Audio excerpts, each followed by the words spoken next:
On November 11, 1918, the United States government canceled 15,000 tractor orders in a single day. The company that held those orders was the Holt Manufacturing Company of Stockton, California. Holt had earned $23 million in military contracts in less than 2 years. Its factories stretched from California to Illinois to England. It employed thousands of workers across 3 countries. And in the time it took for the Armistice telegram to reach Washington, every dollar of that backlog vanished. 5 years later, Holt no longer existed. The company that absorbed it was half its size, had received 0 military contracts during the entire war, and was run by the son of the man Holt had bought out for $325,000 in 1908. His name was C.L. Best, and he did not merge with Holt. He took it. This is the rivalry that created Caterpillar, and it is one of the most overlooked stories in American industrial history. To understand how 2 California tractor companies nearly destroyed each other before accidentally building a $70 billion empire, we need to go back to the San Joaquin Valley at the turn of the 20th century. 2 families dominated the agricultural machinery business in Central California. The Holts, originally from Concord, New Hampshire, had moved to San Francisco in 1865 and later established their factory in Stockton. Benjamin Holt, the youngest of 4 brothers, took control of the Holt Manufacturing Company and built a fortune manufacturing combine harvesters and steam traction engines.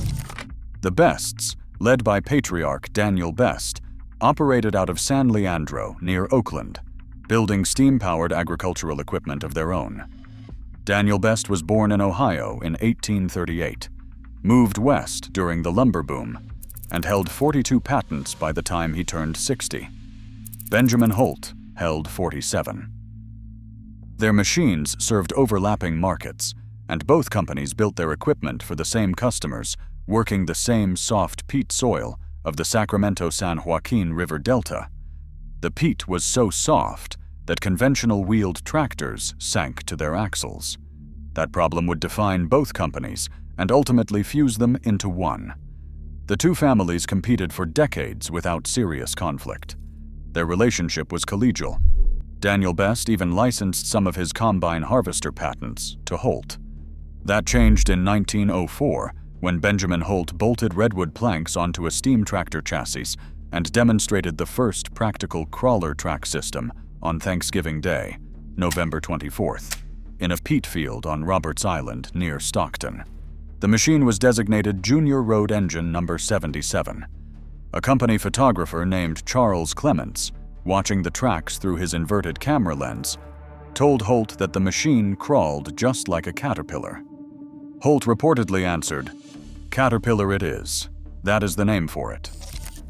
The first known print appearance of the Caterpillar name was in Farm Implement News on May 18, 1905. Holt filed for what would become U.S. Patent 874,008 on December 17, 1907. That patent described endless traveling platforms of pivoted chain links driven by sprocket wheels. It was the foundation of every crawler tractor built since. And it was the weapon that would define the next 17 years. In 1908, Daniel Best made a decision that would haunt his family. He sold the Daniel Best Agricultural Works to Benjamin Holt. Daniel was 70 years old and ready to retire. His son, Clarence Leo Best, known as C.L., was 30. The sale included the San Leandro factory, the Best brand name, and all existing patents. C.L. Best was offered a position inside the newly merged Holt operation. He accepted. He spent 2 years working under the man who had bought his father's company. He learned Holt's engineering processes, studied Holt's dealer network, and observed Holt's management structure from the inside. And then, he quit. He walked away from his Holt stock entirely, forfeiting whatever financial stake he held in the combined company. C.L. Best did not leave Holt to retire. He left to compete. In 1910, C.L. Best incorporated the C.L. Best Gas Traction Company in Elmhurst, California. He was 32 years old, and he was now in direct competition with the largest crawler tractor manufacturer in the world. Benjamin Holt sued immediately. The first lawsuit claimed that the 1908 acquisition had transferred the Best trade name to Holt, and that C.L. had no right to use his own family name on a competing product. Holt lost that claim. The court ruled that C.L. had the right to use his personal name in commerce. C.L. Best continued operating under the name his father had built. The second lawsuit was far more dangerous. Holt argued that every crawler tractor C.L. Best produced infringed his foundational patent, the same U.S. patent, 874,008, he had secured in 1907. To strengthen this claim, Holt had already purchased the U.S. rights to Alvin Lombard's earlier steam log hauler patents for $20,000 in 1903. Lombard, working in Waterville, Maine, had built the first successful crawler-tracked vehicle in the United States in 1901, 3 years before Holt's Thanksgiving Day demonstration. Holt also acquired the British chain track patent from Richard Hornsby and Sons in 1913 for 4,000 British pounds, approximately $8,000. Holt was building a patent fortress. Every competing crawler design in the world would have to go through him. Like and subscribe if you want to see how C.L. Best fought back. Because what happened next is something most Caterpillar histories leave out entirely. C.L. Best's response was one of the most aggressive legal maneuvers in American industrial patent law. He hired an attorney named Henry Montgomery and sent him to the state of Maine. Montgomery's target was Alvin Orlando Lombard, the elderly inventor who held the original 1891 patent for the first successful crawler track system built in the United States. Lombard's steam-powered log hauler had preceded Holt's 1904 demonstration by 3 years. Holt had bought the license to Lombard's patents, but he had not bought Lombard's silence or his loyalty. When Montgomery arrived at Lombard's workshop and explained why he was there, the old inventor said something that never made it into corporate history. According to accounts preserved by the Antique Caterpillar Machinery Owners Club, Lombard told Montgomery that if God Almighty chartered him to kill a man, he would get on the next train to California and kill old Ben Holt. Lombard felt that Holt had exploited his patents without fair compensation. He signed over an assignment of rights to Montgomery on the spot. With the Lombard patents now in his possession, C.L. Best turned Holt's own strategy against him. Best argued that Holt's patent 874,008 was anticipated by Lombard's earlier work, meaning Holt's patent was invalid on its face. Simultaneously, Best claimed that Holt's own tractors infringed the Lombard patents that Best now controlled. The patent war had reversed overnight. The fortress Holt built to keep Best out was now the weapon Best held over Holt's head. The case never produced a published federal court opinion. Around 1916 to 1918, the two companies settled out of court. Holt paid Best cash, granted Best a perpetual license to manufacture crawler tractors under Holt's patents, and bought back the Lombard rights from Best while allowing Best to retain its own manufacturing license. Best was permanently barred from using the Caterpillar trademark, which Holt had registered with the U.S. Patent Office on August 2, 1910.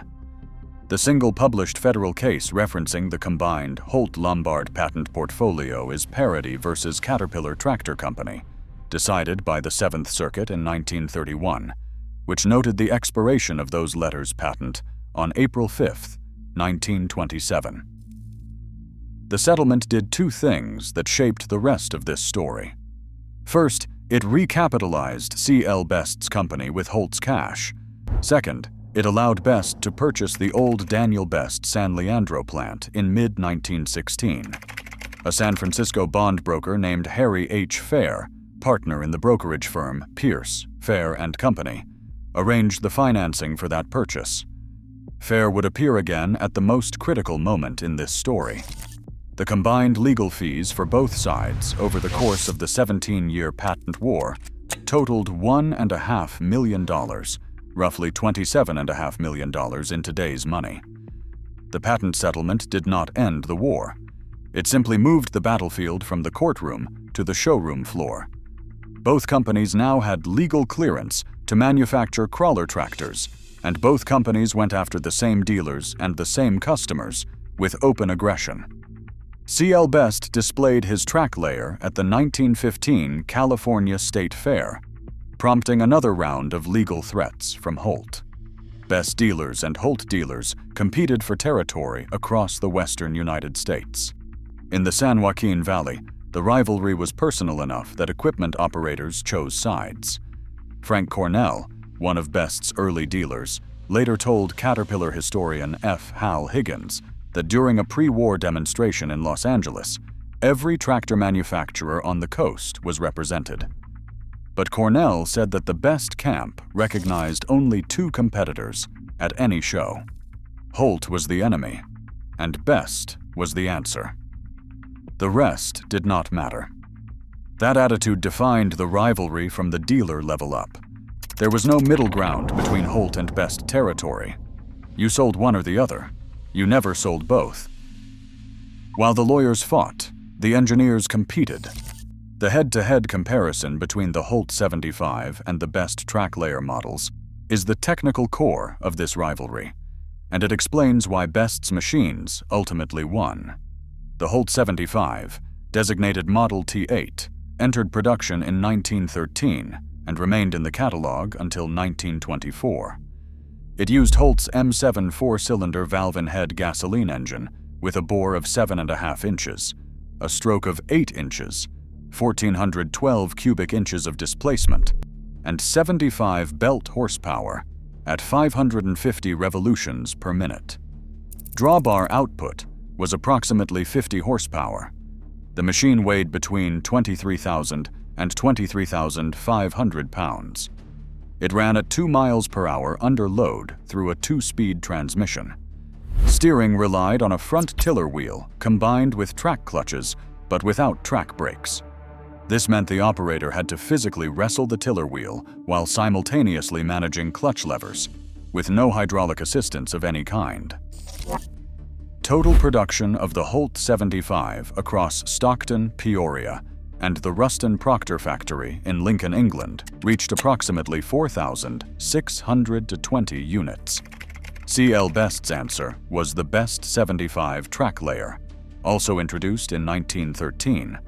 It used a larger four-cylinder valve-in-head dual-fuel engine with a bore of 7 3/4 inches, a stroke of 9 inches, approximately 1,700 cubic inches of displacement, and the same 75 horsepower rating, but at only 450 revolutions per minute. It weighed 28,000 pounds, 5,000 pounds heavier than the Holt. But it carried two engineering advantages that operators noticed immediately. First, Best equipped every track layer with oscillating roller frames, a patented suspension system that kept the tracks in continuous ground contact on uneven terrain, reducing track wear and improving traction.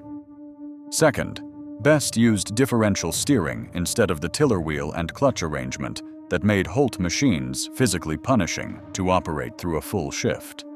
Best built only 734 machines in the 70 to 75 horsepower class. Low volume, but the reputation those machines earned among operators was something Holt could not match. The decisive product came in 1919. On June 24th, C.L. Best introduced the 60 track layer. It used an 1,128 cubic inch four-cylinder overhead valve gasoline engine, running at 650 revolutions per minute, producing 60 belt horsepower and 35 drawbar horsepower. It weighed 20,000 pounds with a ground pressure of just 5.4 pounds per square inch. Every component was heat-treated. The book Endless Tracks in the Woods called the Best 60, a balanced tractor where power, suspension, and design blended together, to produce a machine better than it should have been. It became a legend in its own time. Between 1919 and 1931, Best produced 18,948 units of the 60, with 5,432 built at San Leandro and 13,516 at East Peoria after the merger. The companion Best 30 track layer, introduced in 1921, added another 23,830 units. Together, those two best-designed models outsold every Holt-derived crawler tractor ever manufactured. The product war was over before the corporate war even began. While C.L. Best was perfecting his 60 track layer for farmers, Benjamin Holt was building tractors for the British Empire. The relationship between Holt and the military began slowly. The U.S. War Department ignored Holt until 1915, agreeing to test a Holt 75 at Rock Island Arsenal, only after learning that Britain, France, and Russia had already ordered more than 1,000. The breakthrough came in March 1916, when General John Pershing used Holt 75 tractors, including Stockton Serial number 2467, to haul supplies 350 miles into Mexico during the Pancho Villa expedition. Pershing later wrote that the expedition would have been impossible without the tractor and motor truck. Foreign sales preceded U.S. orders by months. The British War Office ultimately took 1,805 Holt 75 tractors, of which 1,362 were built at Peoria and 442 were produced under license by Ruston Proctor and Company in Lincoln, England. Britain also received 243 of the larger Holt 120 model. France tested only one Holt 75, but built the Schneider CA-1 tank on a modified Holt 45 chassis. The connection between Holt tractors and the British tank program has been overstated by many historians. Lieutenant Colonel Ernest Swinton received a letter from mining engineer Hugh F. Marriott in July 1914, describing a Holt tractor demonstration in Antwerp. Marriott reported that the machine climbed like hell. Swinton used this observation to propose an armored landship to the British War Committee in October 1914. But the Mark I tank that debuted at the Battle of the Somme in September 1916 was independently engineered by William Tritton and Walter Wilson at William Foster and Company in Lincoln, England. No royalty was ever paid to Holt for tank technology. On April 22, 1918, Swinton, now a brigadier, visited the Holt factory in Stockton on a Liberty Loan tour and met Benjamin Holt personally. A wooden one-man tank mock-up powered by a motorcycle engine was built for the photo opportunity. The British used Holt's tracks as inspiration. They never used Holt's permission. On September 19, 1916, Pliny Holt told the Stockton Press that the company had been shipping 2 Caterpillars per day to the British government for the past 18 months, with all motors manufactured in Stockton, assembled at the Peoria plant, and shipped overseas, labeled as agricultural machinery. After the United States entered the war in April 1917, Pliny Holt was appointed by Chief of Ordnance General C.C. Williams to chair the Caterpillar Artillery Board. Pliny designed and supervised production of the 5-ton Model 1917, designated T11, the 10-ton Model 1917, designated T16, and a 2.5-ton Cadillac-engined artillery tractor. Production was spread across multiple automotive factories, including Maxwell, REO, and Chandler Motor Car Company under Holt license. The total number of tractors ordered by the U.S. Army reached 24,791. Of those, only 9,771 were completed before the Armistice on November 11, 1918. Holt earned over $23 million in government contracts in 1917 and 1918 alone. Total assets grew by more than $12 million. The Stockton workforce peaked at roughly 2,100, with thousands more at Peoria. Holt's total wartime output was approximately 5,072 tractors. Then the Armistice came. Roughly 15,000 unfilled tractor orders were canceled overnight. But the damage went deeper than lost contracts. Thousands of surplus Holt tractors shipped back from France were dumped onto the civilian market at prices below manufacturing cost, destroying demand for new equipment across the entire industry. A farmer in California or Illinois who needed a crawler tractor could now buy a war surplus Holt for a fraction of the price of a new machine. It did not matter that the surplus machines were worn out, poorly maintained, and designed for military applications. They were cheap, and cheap. Surplus destroyed the market for expensive new equipment.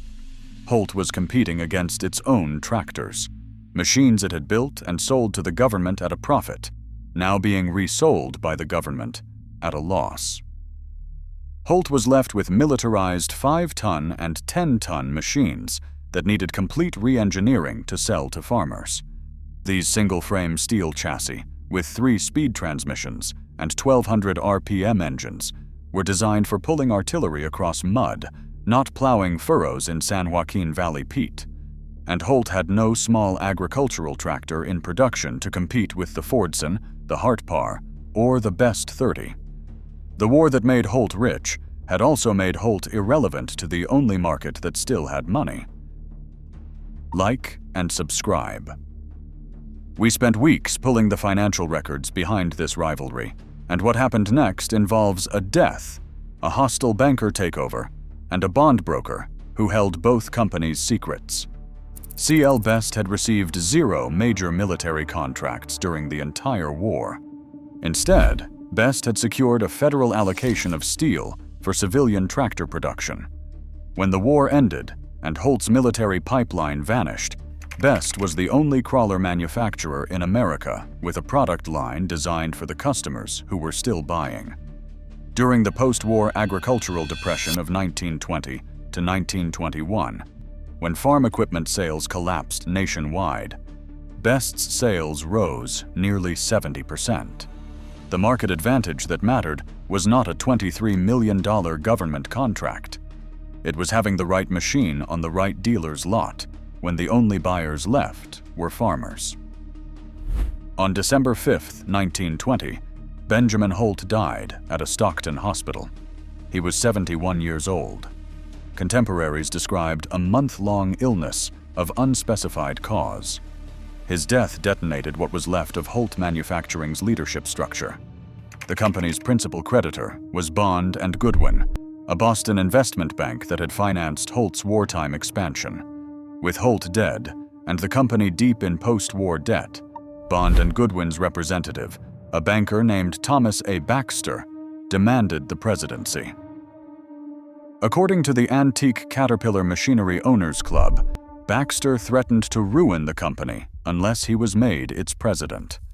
The board, lacking leverage against its own creditor, gave Baxter the job. Pliny Holt, Benjamin's nephew and the man who had chaired the wartime artillery board, was pushed aside. Murray M. Baker, who had been Benjamin Holt's most trusted business lieutenant and had run the Peoria operation for years, was also passed over. Baxter was a financier, not an engineer. He pivoted Holt toward road-building equipment, anticipating the Federal Aid Highway Act of 1921 and its $1 billion federal program. He discontinued Holt's largest models.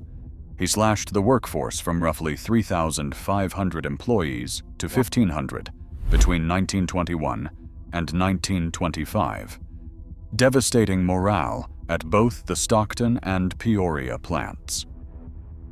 Workers who had built the tractors that pulled artillery across France were now watching their colleagues get laid off by a Boston banker who had never operated a machine in his life. Baxter never invested in a competitive small tractor to match the Best 30 or the Fordson. He never developed a gasoline model efficient enough for civilian farm work. He ran Holt Manufacturing the way a banker runs a distressed asset, cutting costs and waiting for the balance sheet to stabilize while the market moved on without him.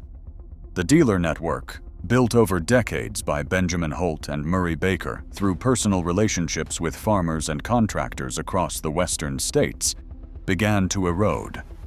Holt dealers who could not get competitive machines defected or closed. By early 1925, frustrated Holt shareholders forced Baxter out. But the damage was done. 4 years of a banker running an engineering company had hollowed out the product line and alienated the people who sold it. Across the valley, C.L. Best was building the most successful crawler tractor in America.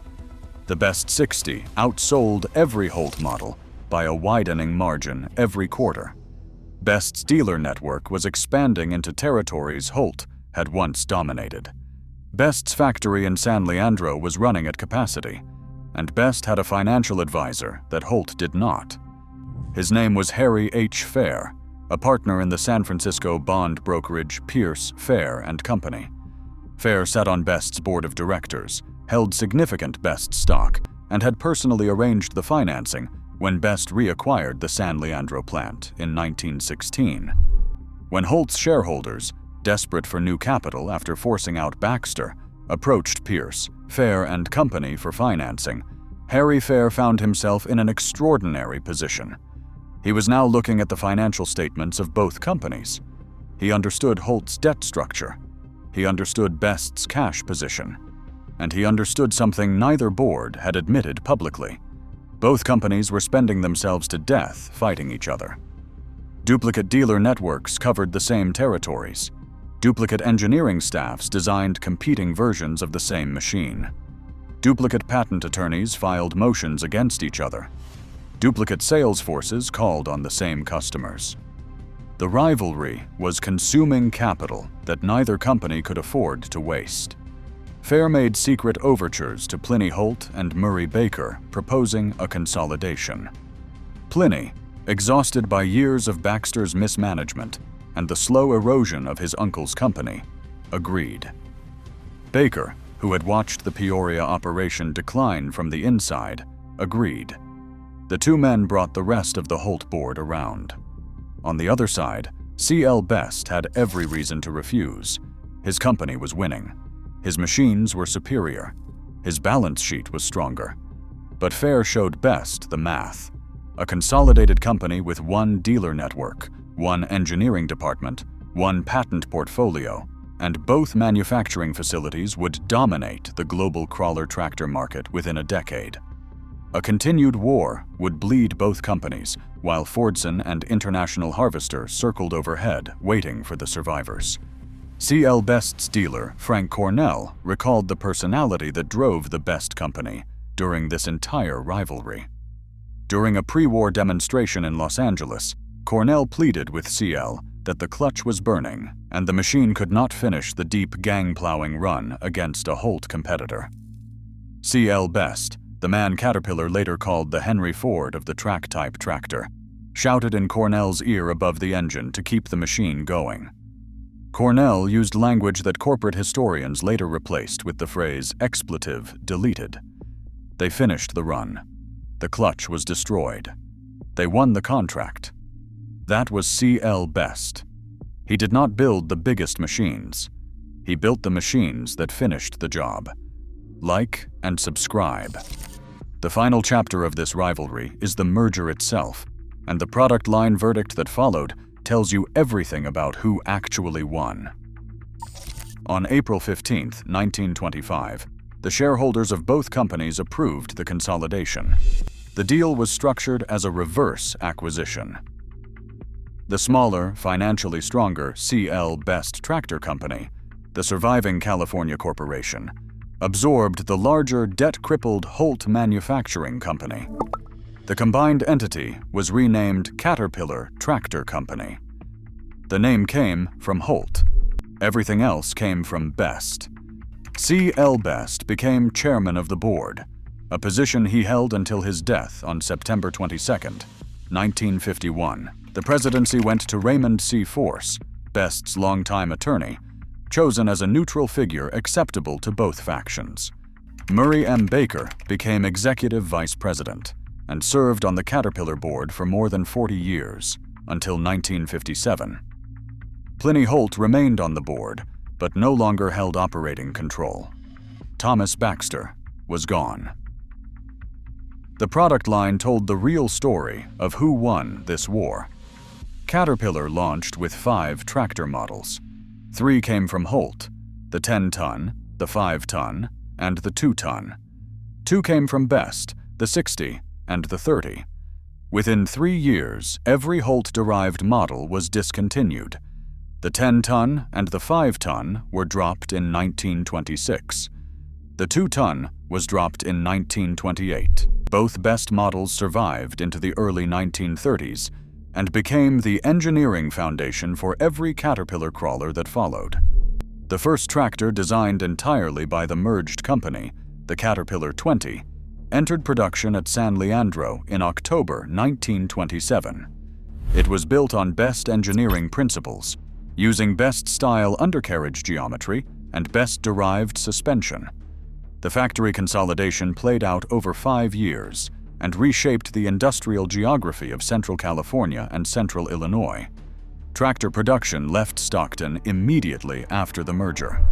The Stockton factory that Benjamin Holt had built over 4 decades, the facility where the first crawler track had been tested on Thanksgiving Day, 1904, went silent. Combined harvester production continued there until 1929, when that line moved to East Peoria and the Stockton plant closed permanently. For the workers and families of Stockton, the closure ended a relationship with Holt Manufacturing that had defined the city's economy for nearly half a century. Corporate headquarters remained at the former Best plant in San Leandro until 1930, when everything moved to East Peoria, Illinois. That East Peoria facility was itself a Holt purchase from years earlier.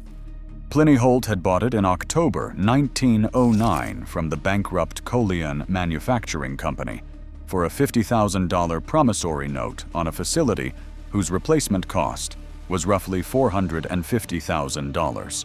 It was one of the shrewd real estate acquisitions in American industrial history. By 1930, East Peoria's new foundry could melt 300 tons of iron per day, and the combined workforce exceeded what either company had employed independently. First-year Caterpillar sales totaled approximately $13 million in 1925. The company's first stock split came on December 15, 1926. By 1929, annual sales reached $52 million. The Caterpillar Diesel 60, serial number 1C1, rolled off the assembly line in September 1931 as the world's first mass-produced diesel crawler tractor. Its undercarriage geometry, its track design, and its engineering philosophy came directly from the Best 60 track layer that C.L. Best had introduced on June 24, 1919, while Benjamin Holt was still alive and still trying to destroy him. The personal arithmetic of this story deserves a final look. Daniel Best sold his company to Holt in 1908 and died on August 22, 1923, at the age of 85. He lived long enough to see his son's company eclipse the buyer's.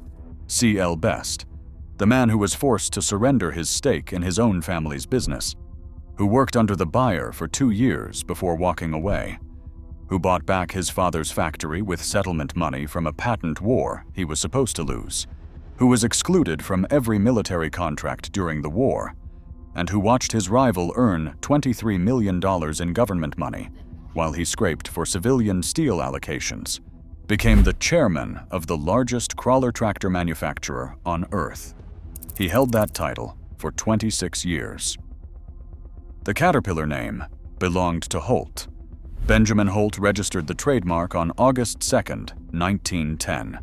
But the machines that carried that name into the 20th century, the tractors that built Hoover Dam and plowed 41,000 miles of interstate highway and cleared the jungles of the Second World War, those machines were Best designs.